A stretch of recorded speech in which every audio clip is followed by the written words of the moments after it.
everybody. I ended up driving a little bit further than last time I started recording. I pulled over to take a nap at this pullout here and ended up sleeping for like 4 hours, woke up for 2 hours, and then slept throughout the night. Just woke up, got my coffee, tried to turn the power on, but the power in this only turns on if you're hooked up to a campsite.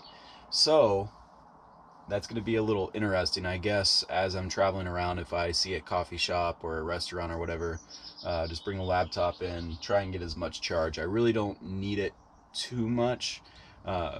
What I'll be needing it for is just uploading videos to the computer just for storage and then put them on the backup hard drive. I thought this was a rig where as long as the engine was running, the electrical outlets would work.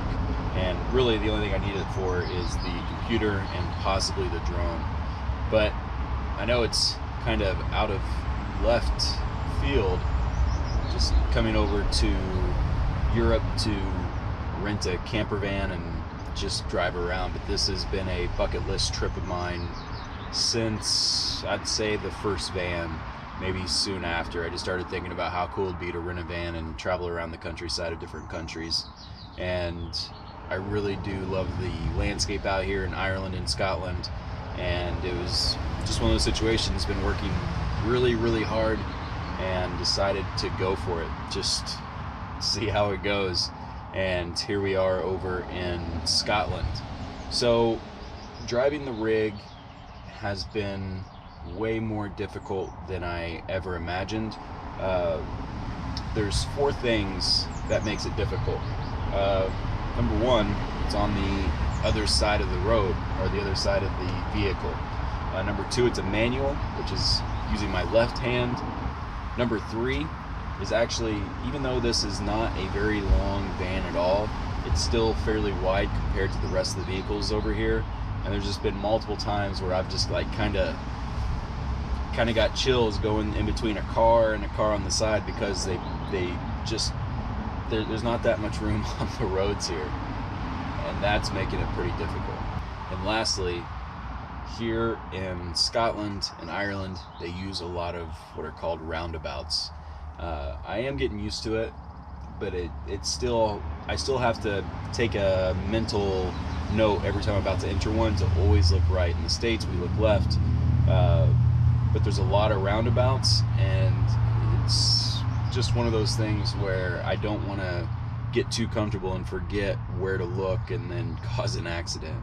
But other than that, it's been awesome. So today we were actually in a national park. The goal is just to find a spot where I can park this next to the water. I'm not really going to go too far today.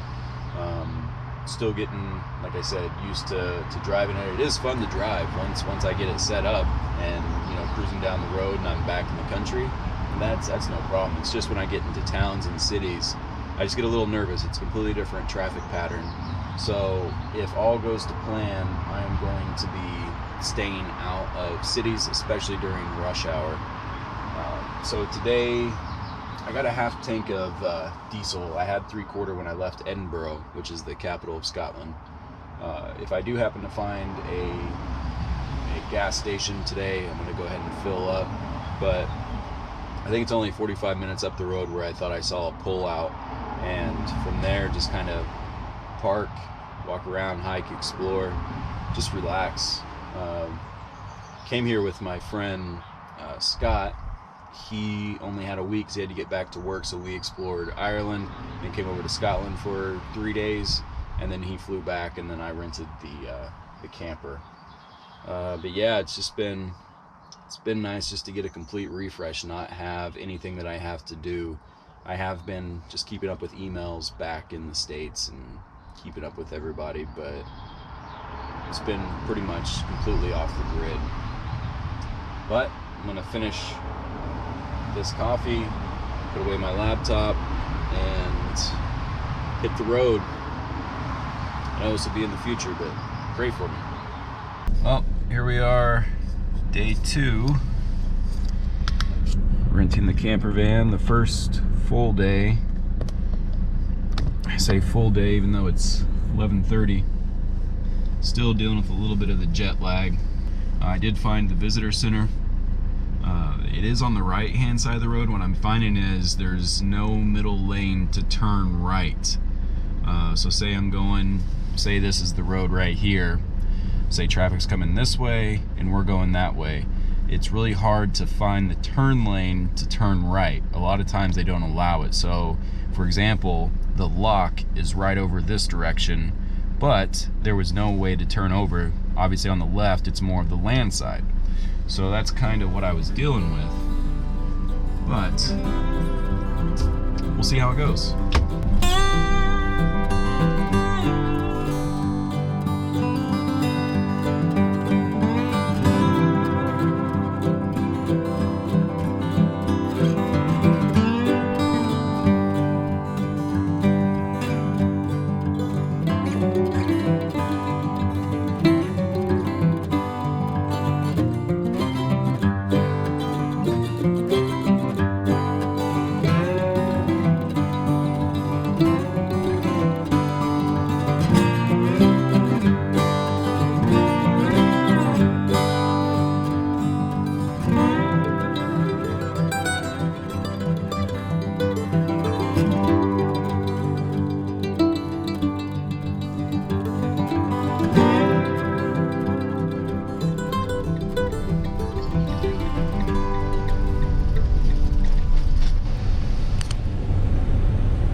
Those roads are so tight the whole time. Like my throat, my chest is in my throat. Hush you.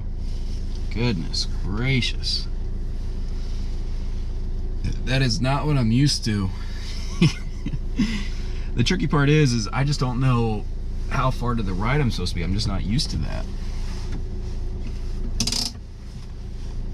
Like shaking a little bit. But here we are. I mean, the highways aren't that bad. That's the thing. The highways are good. It's just these back roads. Wasn't anticipating it being so tight. Now that I'm parked, I feel a lot better. But check this out. It's gorgeous out here.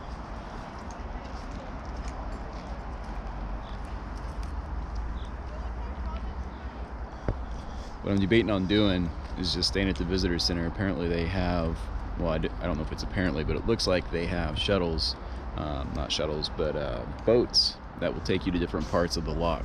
So I might use this as my home base and then just use the boats to go explore. And there's a lot of hiking around here apparently as well. So this might be my base for now, and then head out the rest of that road tomorrow. Honestly, this reminds me a lot of Alaska. I mean, just the rocks, the trees, the landscape out there. Reminds me a whole lot of Alaska.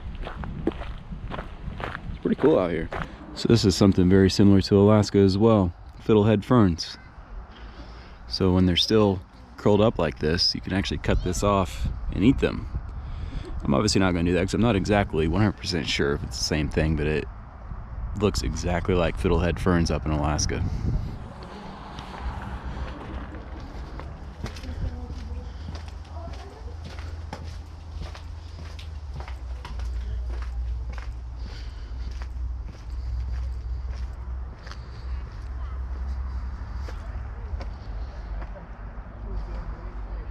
Well, just went to the visitor center, checked out some stuff. I decided I'm gonna head back down the road I came. There were some pull-offs. Basically, it'll get me on the left-hand side of the road, so I'll be able to be close to the water, park there. Basically, they're just kind of like rest areas that are along the side of the road. They're not meant for long-term parking, but there was a sign that was saying that it's totally fine to park there overnight. So I'll probably park there overnight and then head east from here and possibly do a bit of the East Coast. So I think I'm definitely going to scout out the roads a little bit better. This one did look a little windy, but I was anticipating the roads being a little bit wider, and they are certainly not. So I think I'm going to stick to the wider roads. I think I'd be fine doing the smaller roads, but it's just, why take that risk if I'm not necessarily comfortable doing it? Maybe I can start doing that a little bit towards the end of the trip, but right now, just with having this sized rig here, it just seems like a better option, not to put myself in situations that I'm not totally comfortable with. So, here we go.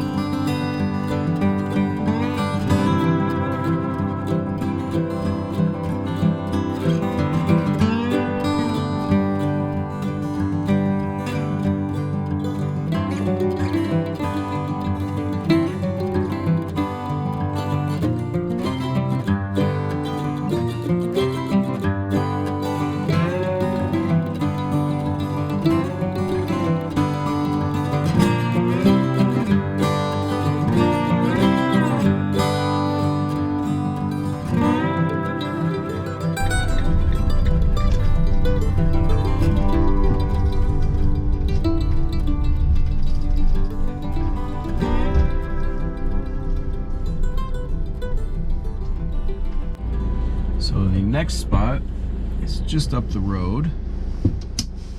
Looks like it has a beach right in front of it, so I'm gonna see if that will be a better spot to park overnight.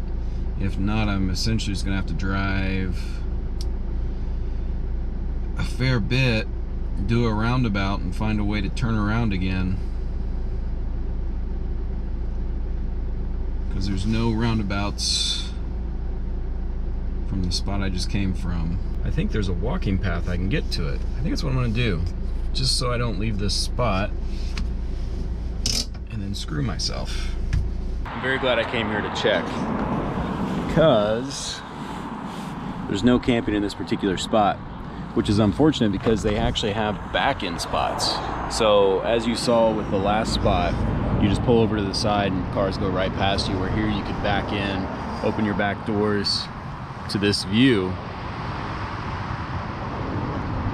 But it's looking like that is not an option. There is a couple campers here. Looks like they have been here a long time. I don't know if that sign there is just for people that take advantage of it. Be like, hey, we have a sign here, we're gonna find you if you don't leave. For me, it's just not worth it taking the risk, because I don't know where I would go besides the spot that I'm at. It's a beautiful spot, don't get me wrong whatsoever. So just gonna be heading back. They do have this awesome footpath just walking along the edge of the lock here. So it's very odd for me just to sit and do nothing. It's exactly what I need after the last year and a half, year and 7 months or so. But I'm gonna see how this goes. Maybe just chill, listen to an audiobook, and just look at these beautiful views.